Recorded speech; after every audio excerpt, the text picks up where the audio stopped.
મુંદ્રા તાલુકાના નાના કપાયા મહેશ્વરી સમાજવાડી મધ્યે કોંગ્રેસ પરિવાર દ્વારા ભવ્ય આભાર જાહેર સભા અને વિજેતા ઉમેદવારોનો સન્માન સમારોહ યોજાયો હતો. આ પ્રસંગે આશાપુરા ચેરિટેબલ ટ્રસ્ટના ગજુભા જાડેજાએ આ જીતને જનતાની જીત ગણાવી સ્થાનિક રોજગારી અને ગોચર બચાવવાની નેમ વ્યક્ત કરી હતી, જ્યારે કિશોરભાઈ પિંગોલે ચૂંટાયેલા પ્રતિનિધિઓને પાયાની સુવિધાઓ માટે જનતાની વચ્ચે રહી કાર્ય કરવા હાકલ કરી હતી.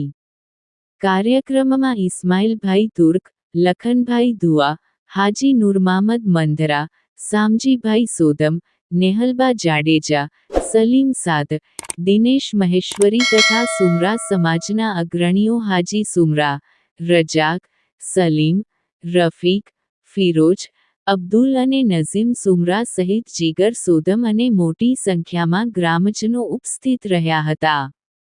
નવીનભાઈ ફફલના સફળ સંચાલન બાદ શકુરભાઈ સુમરાએ આભાર વિધિ કરી સભાનું સમાપન કર્યું હતું.